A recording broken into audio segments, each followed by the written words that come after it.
Hello, my name is Rich Pastorella, co-founder of the Knights of Salt and Light Martial Arts Federation. I'm also the head of the Chinese Martial Arts Division.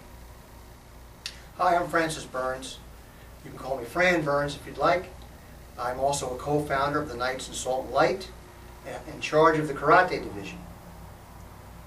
Throughout our martial arts career, one of the prejudices that we always dealt with was the assumption that martial arts was completely from the Eastern cultures. And while we have a great deal of respect for all of the Eastern cultures, we have a great deal of respect for Japan and China and Korea and Philippines, Indonesia, we certainly realize that history doesn't bear that out. That martial arts have been developed throughout the world, everywhere. Anywhere where you had two people, they were going to find a way to fight, and martial arts developed there.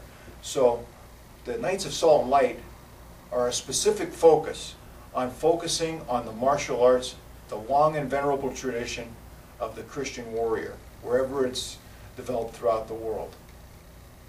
Fran, what do you see as far as the developmental process that we'll be working on as we go forward that's maybe somewhat different from a normal or a traditional martial arts school that you would see somewhere else? Right, right.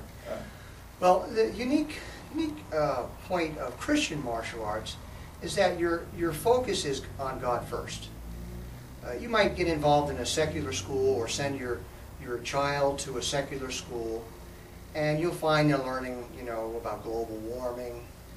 They're learning, very not really truisms.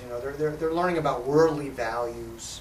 I've actually heard this. I've actually heard one karate instructor talking about how we don't have any gender bias.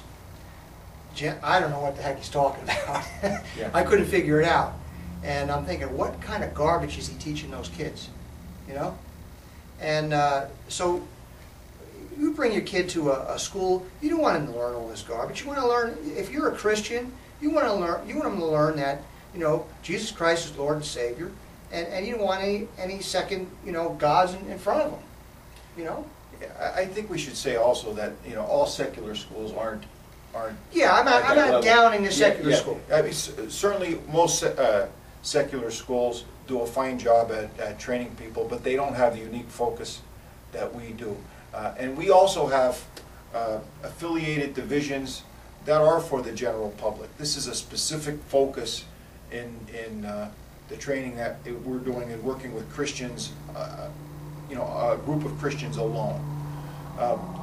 Although what Fran said is very valid, if you go to a secular school, you may find, especially with your children, you may find that they're being taught something that's not in line with your values. And this may be another reason why you would consider working with a school that's affiliated with Knights of Salt and Light. Absolutely, absolutely.